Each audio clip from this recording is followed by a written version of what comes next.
കൊണ്ടുവന്ന സാധനങ്ങള് ഞാൻ ശരത്തിനെ ഏൽപ്പിക്കാം. അതെങ്ങനെയെങ്കിലും വിറ്റാ മതി. ഇപ്പോഴത്തൂടെ? ഇവിടെ ചില പ്രശ്നങ്ങളൊക്കെ ഉണ്ട്, എല്ലാം ഒന്ന് തണുക്കണം. ഞാൻ ശരത്തിനെ വിളിക്കാം. ദേ നോക്ക്, ഞാനിതൊക്കെ വിശ്വസിച്ച് മടങ്ങിയ. ഞാൻ എല്ലാം സ്റ്റാർട്ട് ചെയ്യാൻ പോവാ. പറഞ്ഞു പറ്റിക്കില്ലല്ലോ. എന്റെ ലൈഫിലെ, എന്റെ ജീവിതത്തിലെ ഏറ്റവും വലിയ ആഗ്രഹമല്ലേ. ആരെ കൊന്നിട്ടായാലും ഞാനത് നടത്തും. ശരത്ത് ഇപ്പൊ പോയിക്കോ. അകത്ത് എന്നെ തിരക്കുന്നുണ്ടാവും. ഞാൻ അങ്ങോട്ട് പോട്ടെ. ഓക്കെ.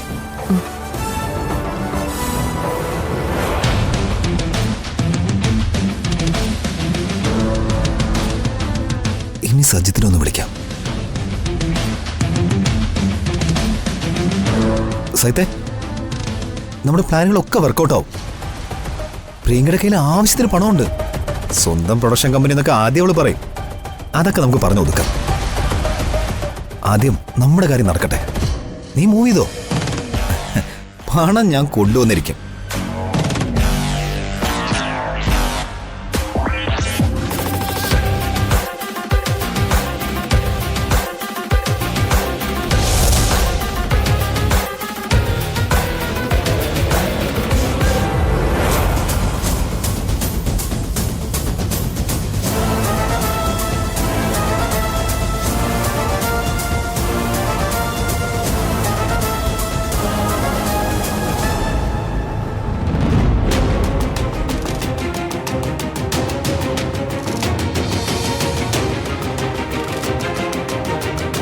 പ്രിയേ, എന്തോ? നിന്നെ കാണാൻ ഇപ്പൊ ഇവിടെ ആരെങ്കിലും വന്നിരുന്നോ? ആര് വന്നു?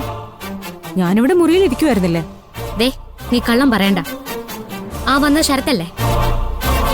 നിങ്ങൾ സംസാരിക്കുന്നൊക്കെ ഞാൻ കേൾക്കുന്നുണ്ടായിരുന്നു. ഓ, ഒളിഞ്ഞു കേൾക്കുന്ന വൈഭവം പിന്നെ പറയണ്ടല്ലോ. നീ നീ എന്തൊരു അപകട ചെയ്യുന്നെന്ന് നിനക്കറിയോ? എന്തപകടം? ആ ശരത്തിനെ വിശ്വസിക്കാൻ കൊള്ളില്ല. അവൻ നിന്നെ ചതിക്കും. അതെ, ഞാൻ നോക്കിക്കോളാം. ഇയാളുടെ കാര്യം നോക്കിയാ മതി. ഞാൻ ഇടപെടും. ശരത്തിന് നീ കൊടുക്കാമെന്ന് പറഞ്ഞ സ്വർണം നീ കണിമംഗലത്ത് നിന്ന് കൊണ്ടുവന്നതാ. നാളെ അവരത് ആവശ്യപ്പെട്ടാലോ? എന്നിട്ട് നമ്മുടെ അച്ഛനെ നാണം കെടുത്തിയാലോ? ഒന്ന് പോകുന്നുണ്ടോ? മനുഷ്യനൊന്ന് രക്ഷപ്പെടാനും സമ്മതിക്കില്ല. പ്രിയേ, ശരത്തിന്റെ ശരിയായ മുഖം നീ കണ്ടിട്ടില്ല. നീ ഇങ്ങോട്ട് കയറി പോകുന്ന ശേഷം അവിടെ എന്ത് സംഭവിച്ചോ നിനക്കറിയോ? എന്ത് സംഭവിച്ചു? ശരത്ത് അവന്റെ ഏതോ ഒരു കൂട്ടുകാരനെ വിളിച്ചിട്ട് നിന്റെ കയ്യില് പണമുണ്ട്, അത് വെച്ച് അവർക്ക് എന്തോ ഒരു പ്ലാനിങ് ഉണ്ട്, അത് നടത്തണമെന്നൊക്കെ പറഞ്ഞു. ദേ, അവൻ വിശ്വസിക്കാൻ കൊള്ളാവുന്നവനല്ല. എത്രയോ കാലം മുന്നേ ഞാൻ നിന്നോട് ഇതൊക്കെ പറഞ്ഞതാ. എന്താ കഴിഞ്ഞോ? ഞാനേ ഇതെല്ലാം വിശ്വസിക്കാം. കാരണം പറയുന്നത് ഏറ്റവും സത്യസന്ധയല്ലേ. ചേച്ചിയുടെ പ്രശ്നമേ ഞാൻ രക്ഷപ്പെട്ടു പോയാലോ എന്ന് അസൂയ. എനിക്കെന്തിനാ നിന്നോട് അസൂയ? എനിക്ക് തന്തേന്നുള്ള ഉള്ളതുകൊണ്ട്. ഞാൻ വായിച്ചിട്ടുണ്ട് ഈ അനാഥ പിള്ളേരുടെ കോംപ്ലക്സ്. മറ്റുള്ളവരുടെ സൗഭാഗ്യങ്ങൾ കാണുമ്പോ അവർക്ക് മനസ്സിളകും. അത് മുടക്കാൻ വേണ്ടി കള്ളക്കഥകളും ഇറക്കും. നീ എന്നെ അങ്ങനെയാണ് മനസ്സിലാക്കിയിട്ടുള്ളതെങ്കിൽ എനിക്കൊന്നും പറയാനില്ല. പക്ഷെ നീ ഒരു കാര്യം ഓർത്തോ, കണിമംഗലത്തുകാരെ ചതിച്ച്, നമ്മുടെ അച്ഛനെ ചതിച്ച് നീ ഈ ആഭരണങ്ങൾ ആർക്കും കൊടുക്കില്ല. അച്ഛനോട് ഇപ്പൊ തന്നെ ഞാൻ എല്ലാം തുറന്നു പറയും. അപ്പൊ അച്ഛൻ എന്നെ ഇവിടുന്ന് അടിച്ചിറക്കും. ഞാനിവിടെ ഇല്ലാതായ അച്ഛന്റെ അമ്മയുടെ ഒറ്റ മോളായിട്ട് ചേച്ചിക്ക് ഇവിടെ കഴിയാം. ഇത് തന്നെയാ ഞാൻ നേരത്തെ പറഞ്ഞ അനാഥരുടെ കോംപ്ലക്സ്. പ്രിയേ, പോയി പറഞ്ഞോ. എന്താന്ന് വെച്ചാ ചെയ്തോ. പിന്നെ ഞാൻ ഇനി ഈ നാട്ടിലേ ഉണ്ടാവില്ല. ഒരിക്കലും തിരിച്ചു വരികയില്ല. മോളെ നോക്ക്, കണിമംഗലത്ത് നിന്ന് ഇറങ്ങിപ്പോരാൻ എനിക്ക് ഒട്ടും മടിയില്ലായിരുന്നു. എന്റെ വഴിയിൽ ആര് തടസ്സം നിന്നാലും അവരെ ഞാൻ വെറുതെ വിടുകയില്ല. അത് ചേച്ചി ആയാലും. എനിക്കൊന്ന് ഉറങ്ങണം. ഒന്ന് പോയി തരുമോ?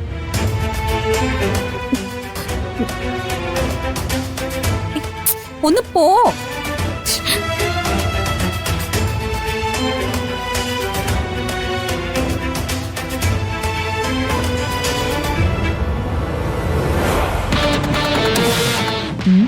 ഇനി അച്ഛനോട് പോയി പറയുമോ?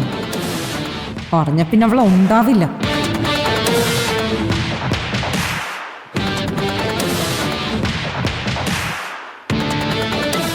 നാശം.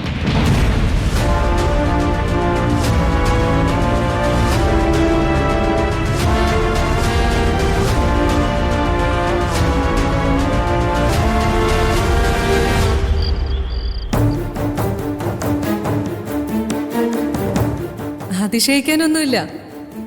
ഇവിടുത്തെ സമ്പത്തും സൗകര്യങ്ങളും ഒക്കെ കണ്ടപ്പോ തിരുമേനിയുടെ മകൾക്ക് പിടിച്ചു നിൽക്കാൻ പറ്റിയില്ല.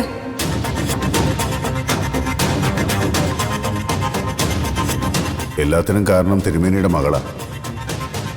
ഏട്ടൻ ഹോസ്പിറ്റലിൽ നിന്ന് തിരിച്ചെത്തുകയും വരുണിനെ കണ്ടുപിടിക്കുകയും വേണം. എന്നിട്ട് പ്രിയങ്കയുടെ കാര്യത്തിൽ എന്ത് വേണമെന്ന് അവർ തീരുമാനിക്കട്ടെ. അതുവരെ ഞങ്ങൾക്ക് ഈ ഭാരം ചുമക്കാൻ വയ്യ. വിളിച്ചോണ്ട് പോയിക്കോ. കൽപ്പനേ, മുത്തശ്ശിക്ക് ഇപ്പൊ ഏതാ വലിയ കാര്യം? അച്ഛനെക്കാളും വരുണിനെക്കാളും പ്രിയപ്പെട്ടതാണോ ഇവള്?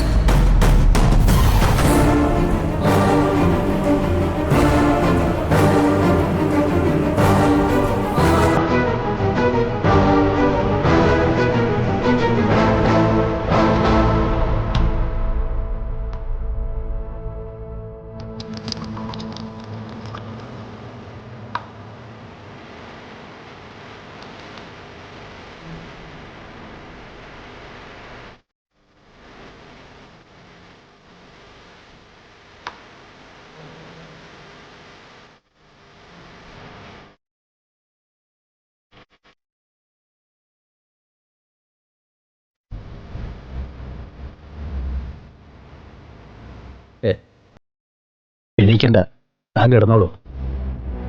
വേണ്ട, ഞാനും കണ്ണടച്ചിട്ടില്ല.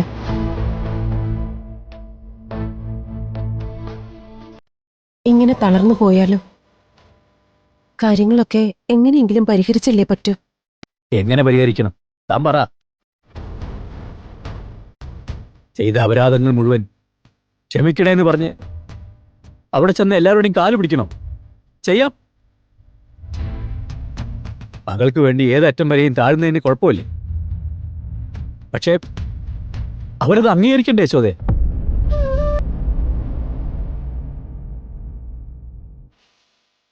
വന്നു കയറിയിട്ട് പ്രിയങ്ക മോൾ എന്തൊക്കെയോ പറയുന്നു. വരുണിനോടൊന്ന് സംസാരിക്കാൻ പോലും പറ്റിയിട്ടില്ല. അയാൾ ഇവിടേക്കൊന്ന് തിരക്കി വന്നിട്ട് പോലുമില്ല. പിന്നെ എങ്ങനെയാ എല്ലാം അവസാനിച്ചു എന്ന് കരുതാൻ പറ്റുമോ? അവളുടെ ഭാവി എന്താവും? 2-3 ദിവസം അവൾ ഇവിടെ നിന്ന ആരും ഒന്നും ചോദിക്കില്ലായിരിക്കും. അത് കഴിഞ്ഞാൽ എന്താവും? ചോദ്യങ്ങൾ വരില്ലേ?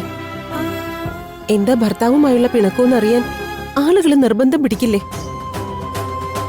ആളുകൾ ആളുകൾ ആളുകൾ കുറ്റം പറയാനും എത്തി നോക്കാനും മാത്രമേ ഈ ആളുകളെ കൊണ്ട് പറ്റൂ. ദേവനാരായണന്റെയും കുടുംബത്തിന്റെയും കഷ്ടപ്പാട് ഇതുവരെ ഒരാളും ചോദിച്ചിട്ടില്ലല്ലോ. ഒരു സഹായവും ചെയ്തിട്ടുമില്ല. അതൊക്കെ പറഞ്ഞിട്ട് കാര്യമുണ്ടോ? ഞാൻ എന്തു വേണമെന്നാണ് ഈ പറയുന്നത്? ദേവേട്ടൻ ആരോട് യാചിക്കുന്നത് എനിക്കിഷ്ടമല്ല. ആരുടെ മുന്നിലും തല കുനിക്കുന്നതും. ഞാൻ പോകാം. കണിമംഗലത്തെ ആരോട് വേണമെങ്കിലും സംസാരിക്കും. അതിന്റെ നാണക്കേട് കാര്യം ഒക്കണ്ട. അവളുടെ ജീവിതം ഭദ്രമായ മതി. അതൊന്നും ശരിയാവില്ല യശോദേ. എന്നാ വരും പോലെ വരട്ടെ എന്ന് കരുതാനും പറ്റില്ലേ? കണക്കുകളെല്ലാം പഴച്ചു.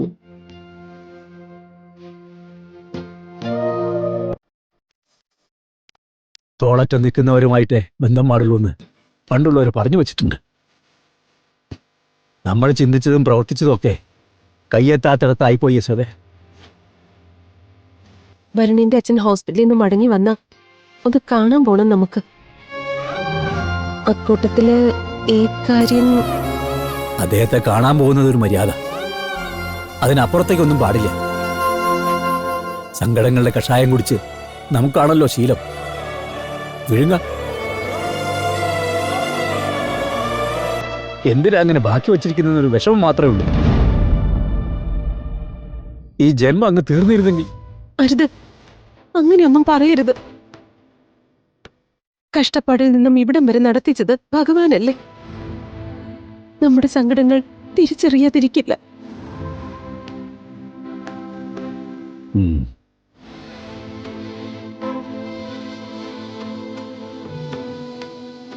അവസാന പ്രതീക്ഷ അത് തന്നെയാ. അത് കഴിഞ്ഞ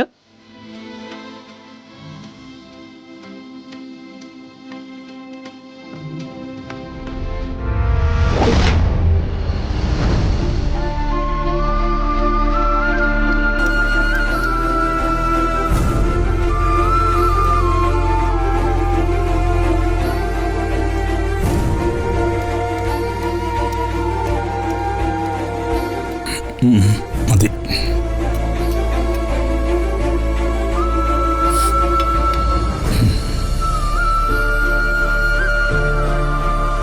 നീ പ്രിയങ്കമോളെ വിളിച്ചിരുന്നോ? ദേവനാരായണൻ തിരുമേനി വന്ന് അവളെ വീട്ടിലേക്ക് കൂട്ടിക്കൊണ്ടുപോയി എന്ന് കേൾക്കുമ്പോൾ അതൊരു ചെറിയ കാര്യമാണ്. അവളുടെ അച്ഛൻ്റെ കൂടെയല്ലേ പോയത്. പക്ഷേ അത്രയും നല്ലവനായൊരു മനുഷ്യൻ നമ്മുടെ കുടുംബത്തിൽ എല്ലാവരുടെ മുമ്പിൽ കുറച്ചു നേരം നിൽക്കേണ്ടി വന്നില്ലേ? ആ നേരത്ത് അദ്ദേഹം അപമാനിക്കപ്പെട്ട ആ നിമിഷമുണ്ടല്ലോ, അത് പൊറുക്കാൻ പറ്റുന്ന കാര്യമല്ല.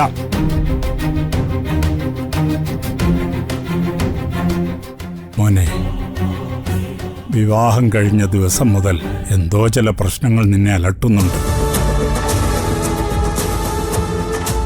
അത് ഞങ്ങൾക്കെല്ലാം ബോധ്യപ്പെട്ട കാര്യമാണ്. പക്ഷേ നീ പറയുന്ന കാര്യം സത്യമല്ലെന്ന് ഞങ്ങൾക്കറിയാം. നിന്നെക്കുറിച്ച് എൻ്റെ പ്രതീക്ഷകൾ വളരെ വലുതാണ്. ആളുകളോട് നീ ഇടപെടുന്ന രീതി, മുതിർന്നവരോട് നീ കാണിക്കുന്ന ബഹുമാനം, ബന്ധങ്ങൾക്ക് നീ കൊടുക്കുന്ന പ്രാധാന്യം, ഇതിലൊക്കെ നിന്റെ പേരിൽ ഞാൻ അഭിമാനിച്ചിട്ടുണ്ട്. ഞങ്ങളാരും അറിയാതെ പ്രിയങ്കമോളോട് നീ വീട് വിട്ട് ഇറങ്ങിപ്പോകാൻ പറഞ്ഞത് എനിക്ക് ഉൾക്കൊള്ളാൻ പറ്റാത്ത കാര്യമാണ്. നിന്നിൽ നിന്ന് അങ്ങനെ ഒരു പ്രവൃത്തി ഞാൻ പ്രതീക്ഷിക്കുന്നില്ല. പോട്ടെ, സംഭവിച്ച കാര്യങ്ങൾ മാറ്റാൻ നമുക്ക് പറ്റില്ലല്ലോ, തിരുത്താനല്ലേ പറ്റൂ. തിരുത്തണം. നീ പോയി പ്രിയങ്കമോളെ തിരിച്ചു വിളിച്ചു കൊണ്ടുവരണം. അത് പറ്റില്ല അച്ഛാ.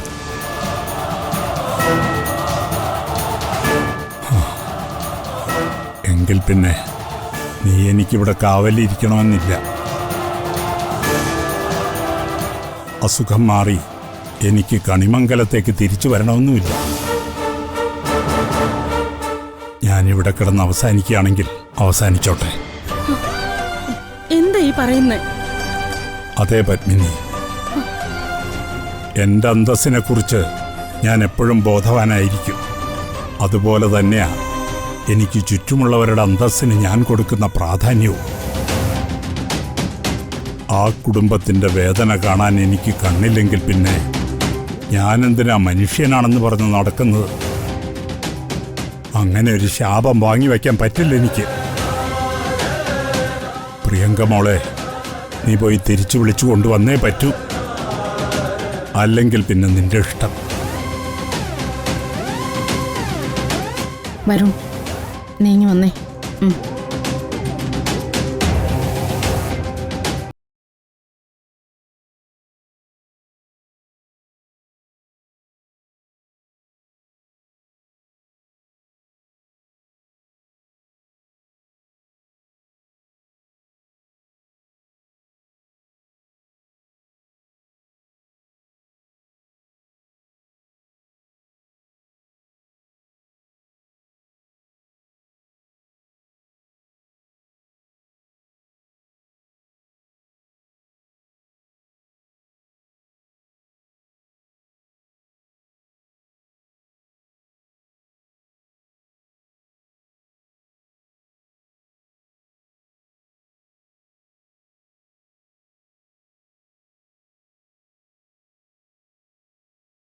പ്രിയങ്കയെ വിളിച്ചോണ്ട് വരാൻ നിനക്ക് കഴിയില്ലേ?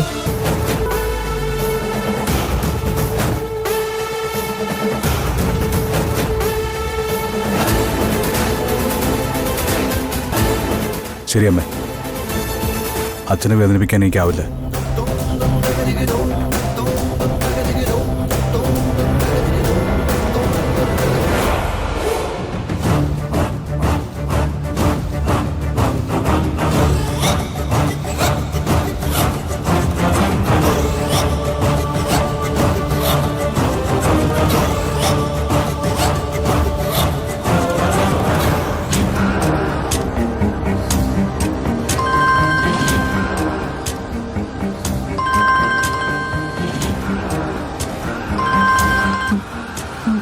ഹലോ ശരത്തെ.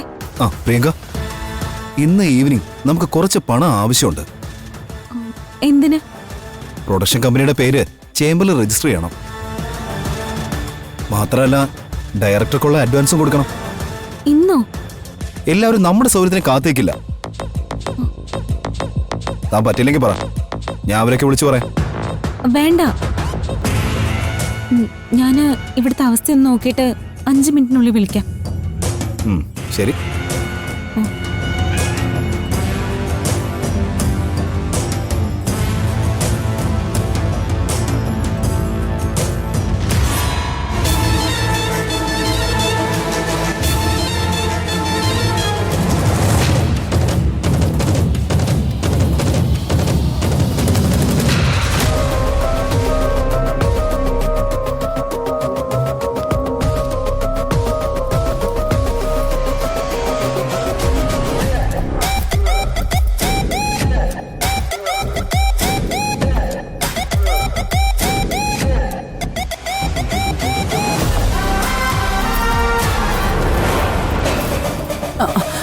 അയ്യോ എന്റെ ദൈവമേ, ഞാൻ എന്താ ഈ കാണുന്നേ?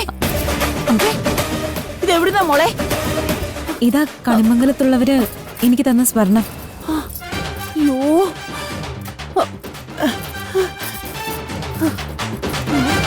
എല്ലാത്തിനും നല്ല തൂക്കമുണ്ട്, എല്ലാം നല്ല പണിത്തരോ. എന്റെ ദൈവമേ, ഞാൻ ഇതുവരെ ഇത്രയും പൊന്ന് ഒരുമിച്ച് കണ്ടിട്ടില്ല. വാ, നമുക്ക് എല്ലാരെയും ഒന്ന് കാണിക്കാം. അയ്യോ മുത്തശ്ശി വേണ്ട. മുത്തശ്ശി പറയുന്നത് വാ ഇങ്ങോട്ട്. വാ. ഞാൻ പറയുന്നൊന്ന് വാ. വേണ്ട. ആ, ദേവാ. ദേവാ, ഇങ്ങോട്ട് വാ പെട്ടെന്ന്. എല്ലാരും വാ. എന്താ അമ്മേ? എന്താ ഇത് കണ്ടോ? കണിമംഗലത്തുകാര് മോക്ക് കൊടുത്തിരിക്കുന്ന ആഭരണങ്ങൾ കണ്ടോ? ഇത് ഒരുപാടുണ്ടല്ലോ. പിന്നെ ഉണ്ടാവാതിരിക്കോ? കണിമംഗലത്തുകാര് ചില്ലറക്കാരാണോ? ഇതാണ് കൊള്ളാവുന്ന കുടുംബത്തിലേക്ക് പെൺകുട്ടികളെ കല്യാണം കഴിച്ച് അയച്ചാലുള്ള ഗുണം. ഇതിപ്പോ ഇനി നമുക്കുള്ളതല്ലേ? അമ്മ എന്തൊക്കെയായി പറയുന്നേ? ഈ ഇരിക്കുന്ന സ്വർണത്തിൽ നമുക്കെന്താ അവകാശം? ഇത് അവരുടേതല്ലേ? ഇവിടെ ഇങ്ങോട്ട് കൊണ്ടുവന്ന് തന്നെ തെറ്റാ. എന്ന് വെച്ച് എടാ, അവരത് സ്നേഹത്തോടെ കൊടുത്തതല്ലേ? അതിലും സ്നേഹത്തോടെ ഒരു മകനെ കൊടുത്തിരുന്നു. അതിനെ വലിച്ചെറിഞ്ഞിട്ട് പോരുമ്പോ ഈ പൊന്നിന് മാത്രം എന്താ പ്രത്യേകത? ദേവേട്ട, കുട്ടികൾ തമ്മിലുള്ള പിണക്കം സംസാരിക്കുകയോ മറക്കുകയോ ചെയ്യട്ടെ. ദേവേട്ടൻ ഇത് ഇപ്പൊ തന്നെ കണിമംഗലത്ത് കൊണ്ടുപോയി തിരിച്ചേൽപ്പിക്കണം. അല്ലെങ്കിൽ ഇവൾക്ക് മാത്രമല്ല നമ്മുടെ കുടുംബത്തിനും ചീത്തപ്പേരാവും. ഞാൻ സമ്മതിക്കില്ല. അങ്ങനെ ആഭരണങ്ങൾ വേണമെങ്കിൽ വരുൺ ഇങ്ങോട്ട് വരട്ടെ, എന്നോട് ചോദിക്കട്ടെ. നീ മിണ്ടരുത്. നിബന്ധനകൾ വെക്കാനുള്ള പ്രവൃത്തിയൊന്നല്ല നീ ചെയ്തുകൊണ്ടിരിക്കുന്നത്. മടരാധികെ, അതിന് വാങ്ങ്. ഇവിടെ എന്തിനാ ഇതിൽ തൊടിയിപ്പിക്കുന്നേ? അവളെ തൊട്ടിട്ട് അതങ്ങ് ഉരുകി പോവുകയാണെങ്കിലേ അങ്ങ് ഉരുകി പോട്ടെ. കൊണ്ടുപോയി മുറിയിൽ വെച്ച്. അതിങ്ങി തന്നെ കൊണ്ടുവന്നിട്ടുണ്ടെങ്കിലേ സൂക്ഷിക്കാനും എനിക്കറിയാം.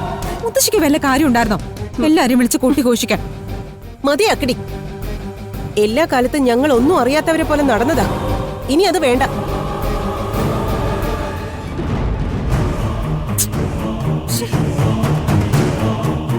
അമ്മേ, എല്ലാ കാര്യത്തിലും മണം വെച്ച് കൊടുക്കുന്ന പോലെ ഇക്കാര്യത്തിൽ ഉണ്ടാവാൻ പാടില്ല. അങ്ങനെ ഒരു സഹായമെങ്കിലും അമ്മ ഞങ്ങൾക്ക് വേണ്ടി ചെയ്യും.